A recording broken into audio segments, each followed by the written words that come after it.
Mesdames et Messieurs, ce 19 novembre 2024 est un grand jour de solidarité et d'amitié entre les peuples, tel que le dit le thème pour l'unité anti-impérialiste, paix et amitié entre les peuples.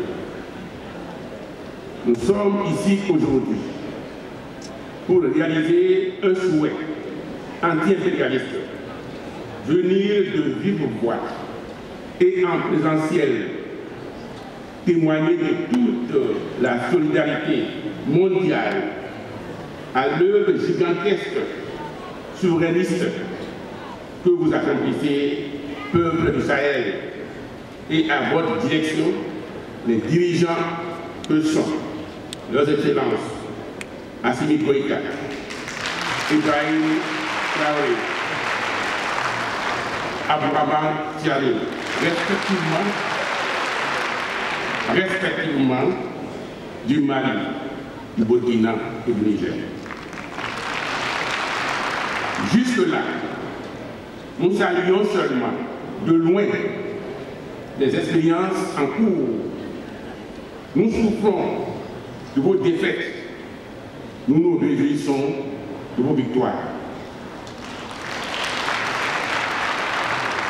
C'est ainsi que l'humanité progressiste a salué par exemple la libération de Kidal il y a un an, pour laquelle votre serviteur a composé un poème intitulé Kidal pour la dernière frontière en date du 15 novembre 2023.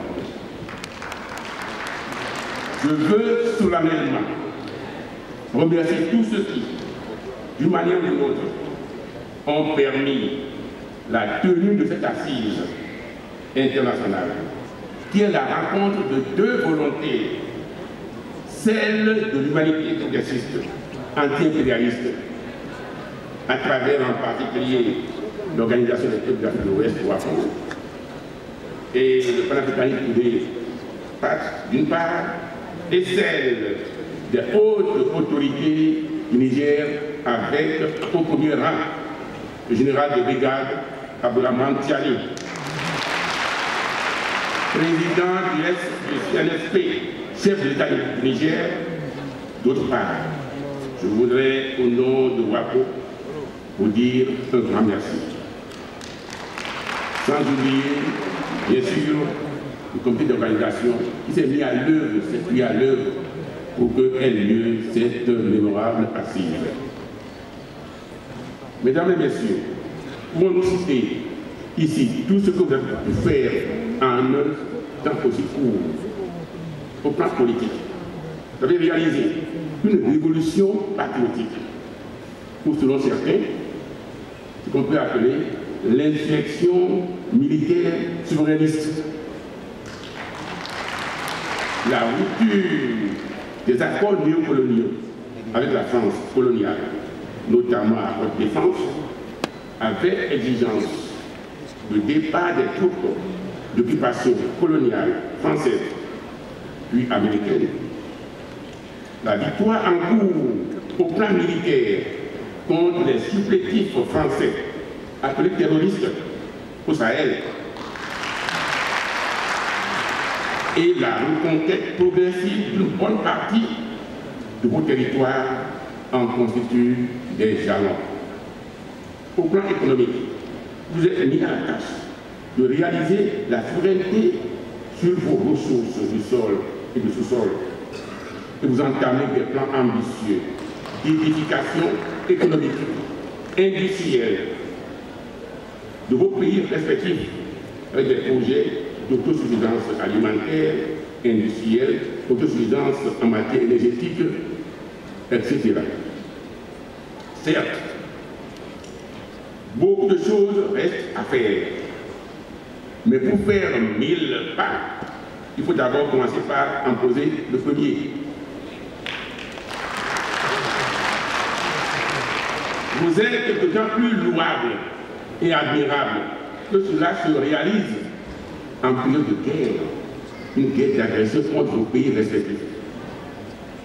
En clair, vous déchirez le pacte colonial et posez les pas pour le recouvrement du droit et de la liberté de produire chez vous. Mesdames et Messieurs, le plus grand pacte progressif et anti-impérialiste, réalisé et servi de tous, et sans conteste la Constitution, la Confédération de l'État gourmand ou Confédération des États du Sahel. Un pas important, un pas de géant de la réalisation du rêve de nos illustres héros panafricains, tels Nkrumah, Sékou Touré, Lumumba, Modibo Keïta, etc. Par ces actes, vous êtes redressés et des stades que vous étiez, vous mettez mis debout.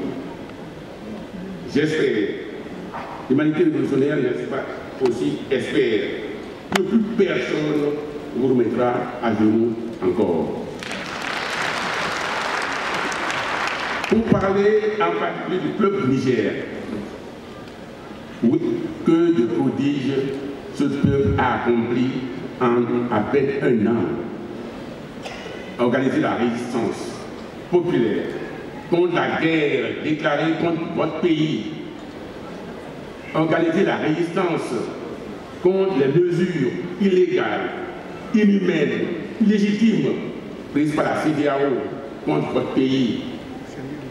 Faire le siège de l'ambassade de France, du camp français à Niamey, mettre tour à tour au dehors les troupes d'occupation françaises et ensuite américaines et nos amis.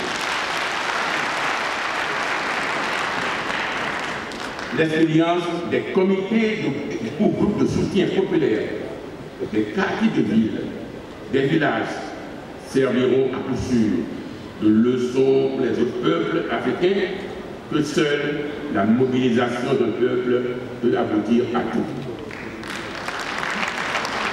Peut-on occulter ces mesures patriotiques et mémorielles telles la débaptisation des rues des noms coloniaux et leur remplacement par ceux d'illus africains? Peut-on occulter des mesures sociales prises récemment par le gouvernement de transition pour l'allègement et l'amélioration des conditions de vie des Nigériens? C'est dire ainsi que tant que les dirigeants militaires du Niger continueront d'être à l'écoute de leur peuple, à ses aspirations profondes, ils continueront de réaliser des miracles. Excellence, Monsieur le Premier ministre, représentant du chef d'État, l'humanité révolutionnaire suit avec beaucoup de respect et d'amitié tout ce qui a été réalisé pour les populations de l'AES dans les 3 pays en plus de 2 ans. Dans ce monde en bouleversement, où l'humanité court vers le risque d'une 3e guerre mondiale, avec en pointe l'hyperpuissance américaine et ses alliés de l'OTAN, leur provocation, avec des génocides de Gaza, au Liban, etc., avec toutes les menaces de toutes parts, l'exemple des peuples du Sahel constitue un exemple pour l'Afrique et pour l'humanité révolutionnaire tout entière. Voilà le témoignage et la marque de solidarité.